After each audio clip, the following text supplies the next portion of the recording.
Le 23 octobre 1962, 03:17 du matin, Silver Spring, Maryland, une banlieue endormie aux abords de Washington, D.C., où l'air automnal sature l'atmosphère d'une humidité poisseuse, imprégnée de l'odeur âcre des feuilles mortes en décomposition et du lointain bourdonnement des autoroutes fédérales, une silhouette solitaire émerge de l'ombre d'un porche banal.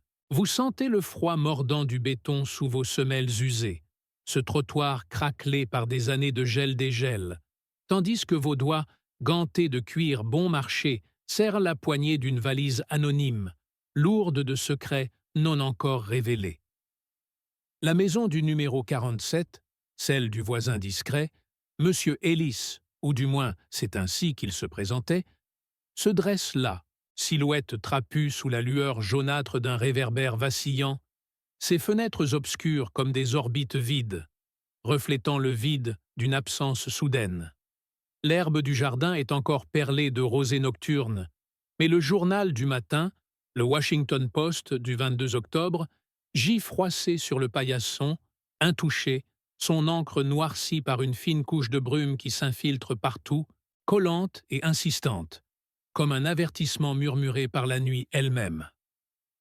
À l'intérieur de votre propre maison mitoyenne, le numéro 45, le tic-tac obsédant d'une horloge murale, Grandfather, hérité d'un oncle de la Grande Guerre, emplit le salon aux meubles en acajou patinés par la fumée de pipe et les relents de dîners familiaux fades, ragoûts de bœuf bouilli et pommes de terre molles.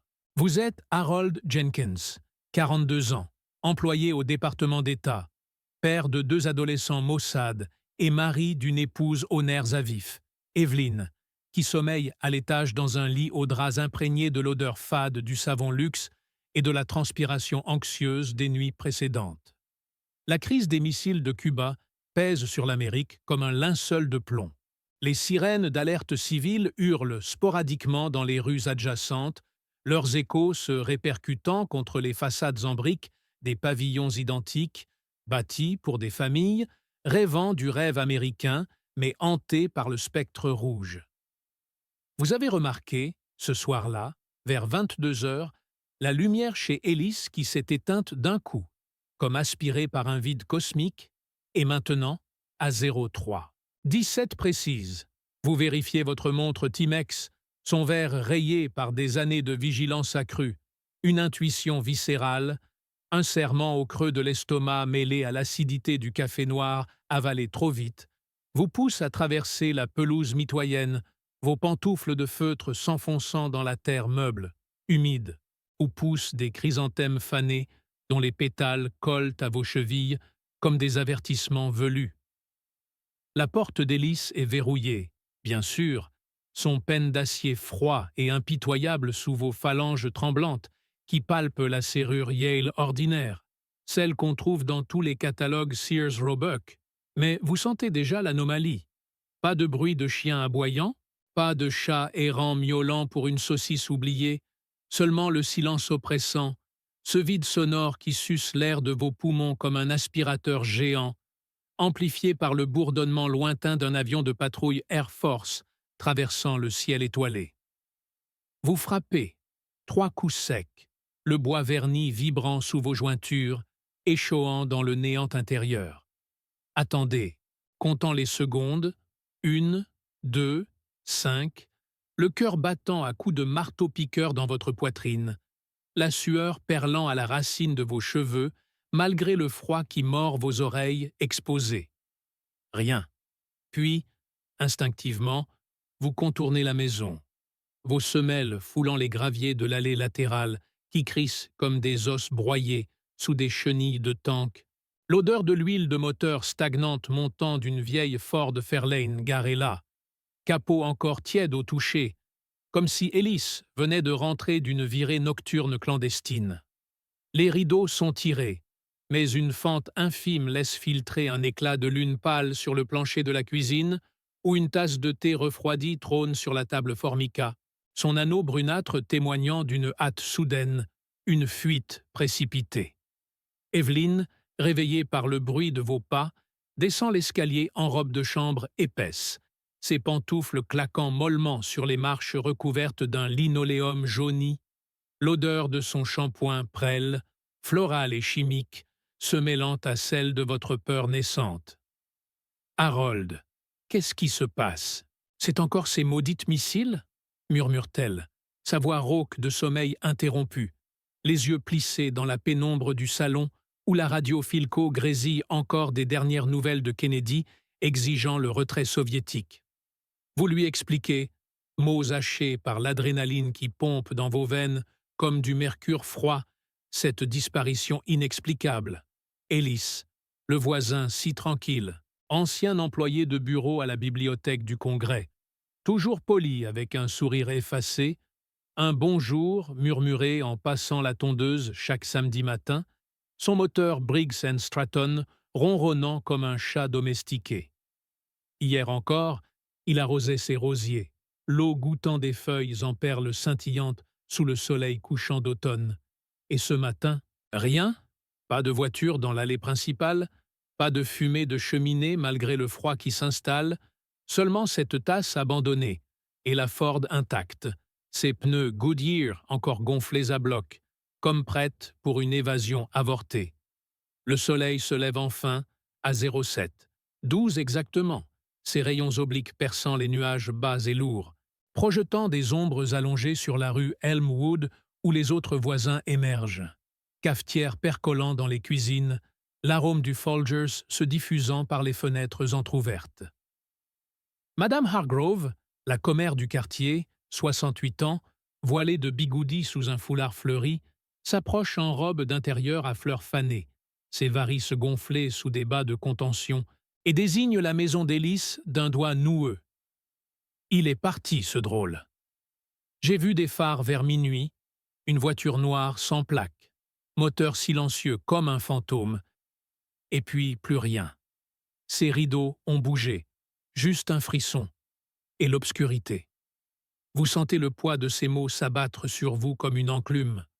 Le café que vous avalez brûlant votre œsophage, amer et granuleux, tandis que la radio annonce l'escalade. Les navires soviétiques approchent du blocus cubain. Les sous-marins US en alerte. Et ici, dans ce havre suburbain, un vide béant s'ouvre chez le voisin.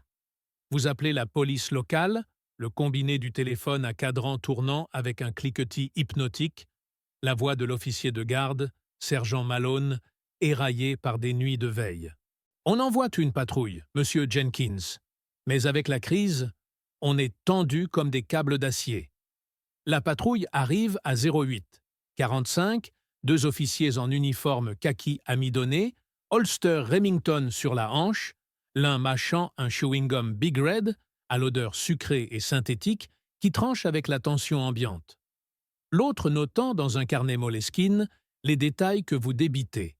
Ellis, veuf depuis 5 ans, pas d'enfant connu, salaire modeste de 4500 $ annuels, passion déclarée pour le jardinage et les échecs par correspondance.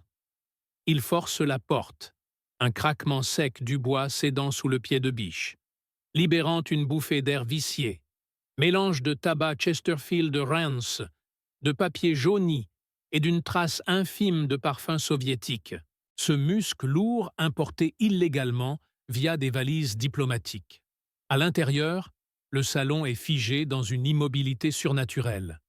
Le fauteuil inclinable encore tiède, imprimé d'une forme humaine évaporée, la télé Zénith éteinte mais branchée sur CBS News, l'écran froid reflétant vos visages pâles. Sur la table basse, un échiquier inachevé, les pièces en ivoire sculpté, roi blanc en échec, dame noire dominante, et sous le plateau, un faux fond subtil que le sergent détecte d'un coup d'œil exercé, ses doigts calleux faisant levier avec une règle, révélant un compartiment secret empli de documents codés, pellicules microfilmées minuscules comme des grains de riz, odeur chimique de révélateurs photos montant en vapeurs âcres. Vous entrez à leur suite, le plancher craquant sous vos chaussures de ville, chaque latte gémissant comme un avertissement, l'air confiné collant à votre peau comme une seconde épidermide poisseuse, imprégnée de l'odeur corporelle d'un homme parti en hâte, sueur salée, aftershave Old Spice entêtant, et dessous, ce relent métallique de peur pure, celle qui imprègne les pores quand la fuite devient la seule issue. La cuisine révèle plus.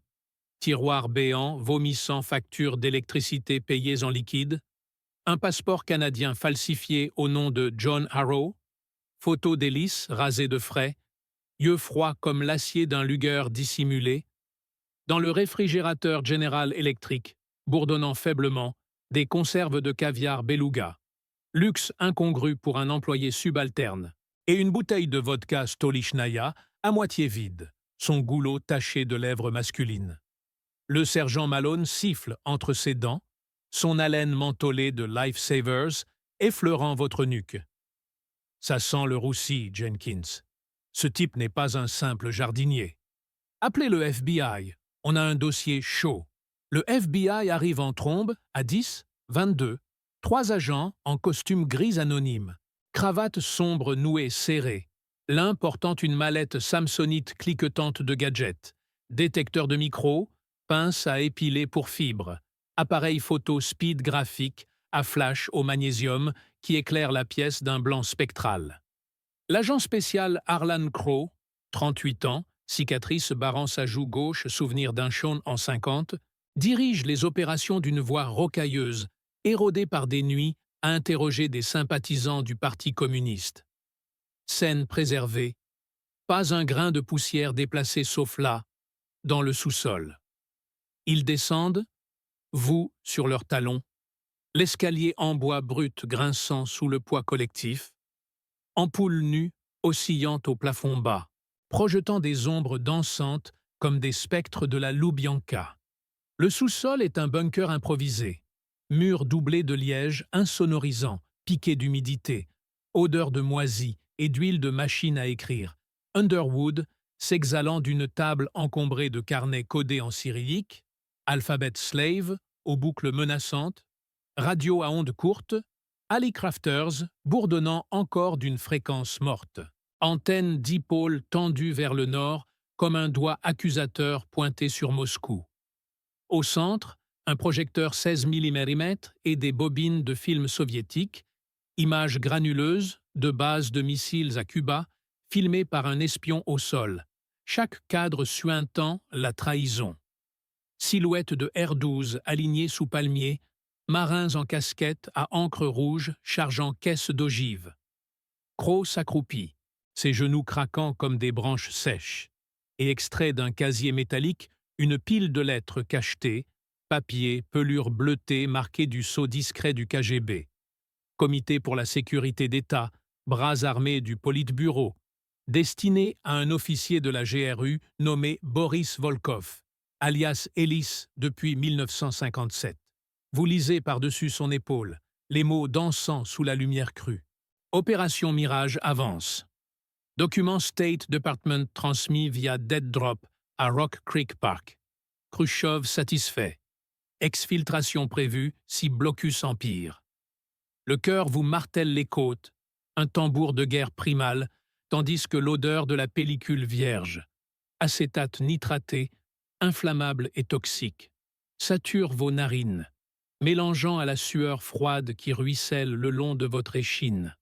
Evelyne, restée en haut, pousse un cri étouffé en entendant les flashs crépiter. Elle avait soupçonné quelque chose, ces nuits où Hélice rentrait tard, sa Ford vrombissant doucement, phares éteints dans l'allée, et ses appels téléphoniques murmurés en russe approximatif, qu'elle croyait être des conversations avec une amante slave. L'enquête s'épaissit au fil des heures, le quartier bouclé par des voitures Ford Galaxy banalisées, gyrophares bleus pulsant comme des cœurs affolés dans la lumière déclinante de l'après-midi, où le soleil d'octobre filtre à travers les chênes rougissants, feuilles virevoltant en tourbillons ocre portés par un vent frisquet chargé d'iode de l'Atlantique lointain. Les agents fouillent méthodiquement, greniers aux toiles d'araignées pendantes comme des voiles de deuil, où un téléscripteur clandestin relié à une ligne enterrée cliquette encore d'un message fantôme, salle de bains impeccable, savon russe, droujba intact, rasoir, gilette neuf dans son écrin, chambre à coucher austère, lit défait d'un côté seulement, oreiller imprégné de la lotion capillaire Brylcrème d'Hélice, et dans la table de nuit, un revolver Makarov 9 oclètres, chargeur plein, canon huilé luisant sous la lampe à abat-jour frangé. Crow vous interroge dans votre salon, magnétophone Wollensak tournant avec un ronronnement hypnotique, sa bande aimantée absorbant vos souvenirs. Les barbecues du 4 juillet où Hélice grillait des côtes de porc avec une précision militaire, évitant habilement les questions sur son passé, orphelin de la Volga, immigré en 48. Ses yeux gris-acier glissant sur les enfants jouant au baseball dans la rue, cataloguant peut-être les cibles potentielles. La nuit tombe à 18h47. Prématurément comme un rideau de théâtre sinistre, lampadaire sodium, allumant la rue d'une lueur orangée maladive qui fait luire les rubans jaunes de la police comme des veines saillantes. Vous ne dormez pas, Evelyne non plus.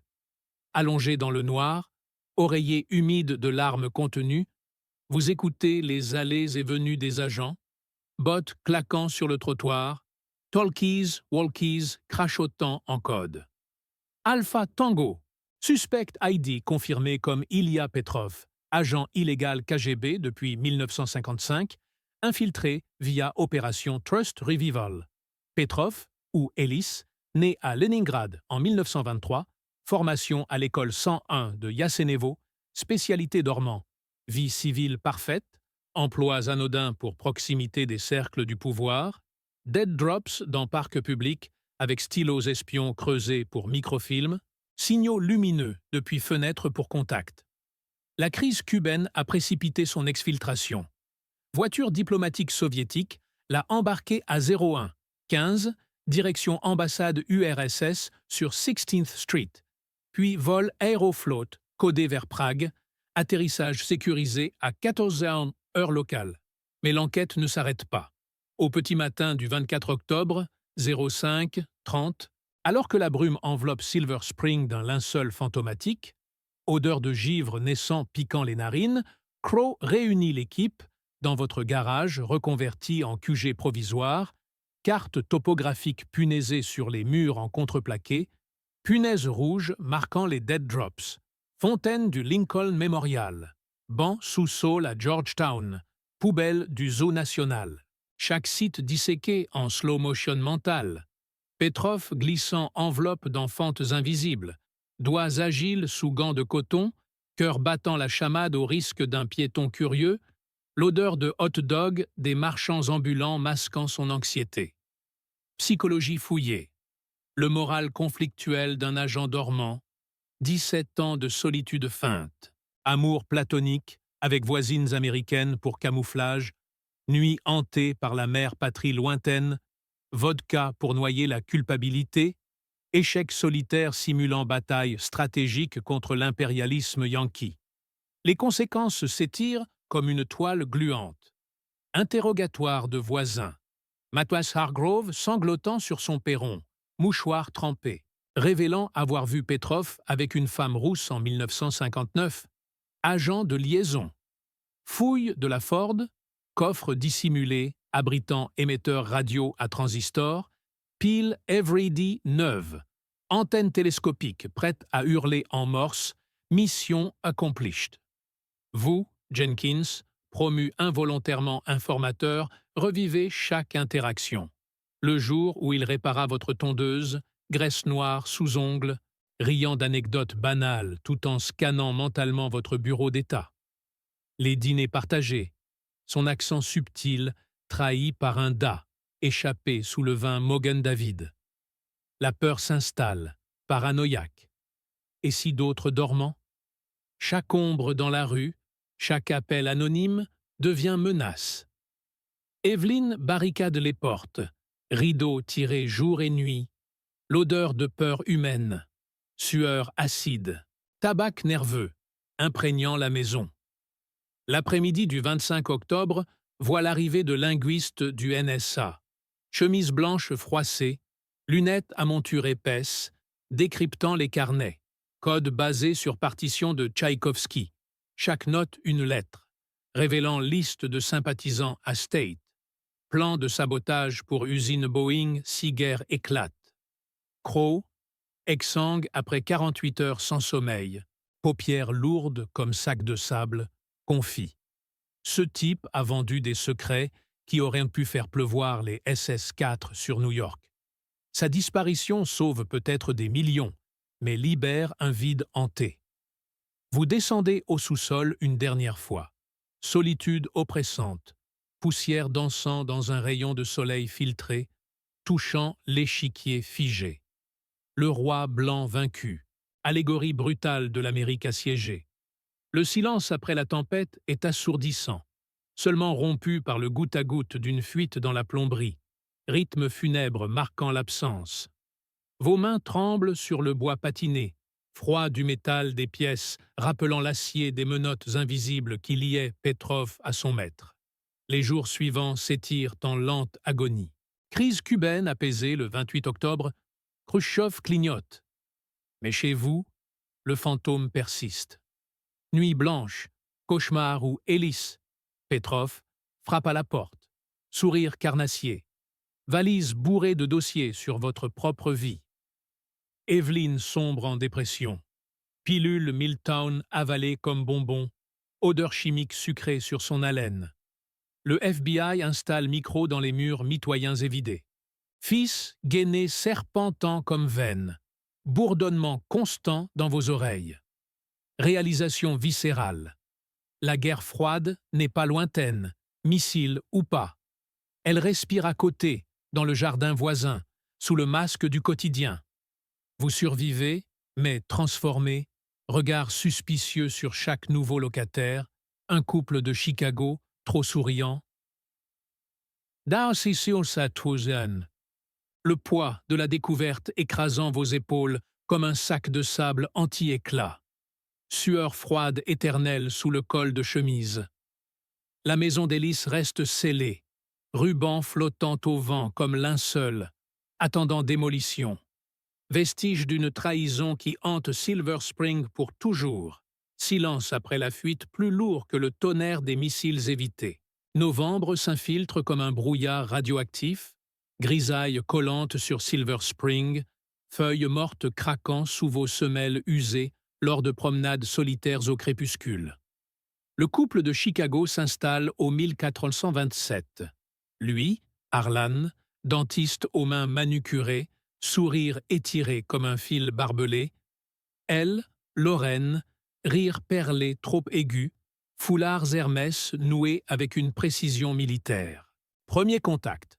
Panier de pommes du verger voisin, chair juteuse tachée de rosée, carte manuscrite. Bienvenue dans le quartier, voisin. Encre bleue trop vive, comme sortie d'une machine à coder. Vos doigts effleurent le papier, picotement électrique, suspicion s'enracinant comme mauvaise herbe dans le gazon impeccablement tondu. Evelyne, ombre d'elle-même, fixe la fenêtre de la cuisine, cuillère tintant contre la tasse de thé refroidie, Milltown dissous en volute laiteuse. « Ils ont l'air gentils, non ?» murmure-t-elle, voix écorchée par les nuits hachées, mais vos yeux percent les rideaux. Harlan charge une valise dans le coffre de la Plymouth, geste fluide, regard balayant la rue, votre rue, en un quart de seconde. Le soir même, dîner forcé, tranche de roast-beef saignant, jus coagulant sur la porcelaine ébréchée, conversation forcée sur les écoles locales, les matchs des sénators. Lorraine croise les jambes, bat nylon bruissant et demande, innocente, « Vous avez connu les anciens propriétaires? Des gens si discrets. » Votre fourchette s'immobilise, viande pâteuse en bouche, saveur de fiel. Evelyne tousse, pilule glissée subrepticement sous la table. La nuit, alarme, grattement dans les murs, pas micro FBI, non, plus subtil, comme ongle sur bois pourri. Vous bondissez, torse nu ruisselant, revolver service. 38 calés dans la paume moite, ombre chinoise projetée par la lune sur le plâtre craquelé. Sous le lit d'Evelyne, poussière accumulée en monticule, et là, Un bouton de manchette, argent terni, gravé d'un aigle bicéphale, soviétique. Ou étalement, cœur cognant comme marteau-pilon, vous le serrez, métal mordant la chair, sang perlant goutte à goutte sur le plancher. Aube grise, appel anonyme au bureau, ligne crépitante d'interférence, voix synthétique. Hélice n'était pas seule. Regardez vos nouveaux amis. Clic. Sueur froide cascadant dans le dos, veste trempée avant même le rasoir. FBI frappe à la porte à 7h43, agents en imperméables anthracites, cigares mâchonnés, Hoover en filigrane sur leur badge. Monsieur, on a intercepté des signaux. Votre voisin Harlan? Faux dentiste? Casier vierge mais parfum de Vienne sur ses chaussettes. Fouille domiciliaire. Aspirateur hurlant, lambris arraché. Evelyne recroquevillée dans l'escalier. Yeux vitreux, robe de chambre tachée de thé renversé. Ils emportent le bouton, vos dossiers personnels, promesses de protection qui sonnent comme menottes. Seule dans le salon exsangue, Evelyne craque. Tu les attires, ces ombres. Petrov dans ta tête, maintenant partout. Sa main gifle l'air, pilule roulante au sol comme perle funèbre. Vous l'attrapez, corps frêle secoué de sanglots, odeur de laudanum et de trahison, étreinte qui étouffe plus qu'elle ne console. Dehors, Plymouth de Harlan démarre au ralenti, phare trouant le brouillard comme yeux de loup, direction inconnue. Vous attrapez les clés de votre Ford, moteur tout sautant dans le froid humide, filature instinctive, virage serré sur Georgia Avenue, klaxon strident. Harlan bifurque vers un motel anonyme au bord du Beltway. Néon clignotant, vacancy en rouge sanguin. Stationnement discret, cœur battant la chamade, jumelle FBI prêtée en gage de confiance braquée sur la fenêtre, silhouettes entrelacées, murmures indistincts, flash d'un appareil photo, pas Leica soviétique, mais Kodak américain. Lorraine rit, gorge exposée, et soudain, regard direct vers votre cachette. Sourire complice dans l'ombre. Moteur rugit, fuite éperdue, pare-brise zébré de pluie, essuie-glace grinçant comme ongle sur ardoise. Sont-ils traqueurs ou proies? Maison revenue, verrou triplement tourné, fusil de chasse chargé contre la table de nuit, Evelyne assoupie sous sédatif, souffle rauque. L'aube pointe, radio crachotant, nouveau dégel sino-soviétique. Et dans le silence, goutte à goutte infernale reprenant. Rythme syncopé annonçant non la fin, mais l'escalade, le vide de Petrov comblé par un vide plus vorace, la guerre froide rampant sous votre peau, prête à éclater de l'intérieur. L'aube grise suinte par les rideaux jaunis, filtrant en raies obliques sur le fusil luisant, canon froid contre votre paume moite.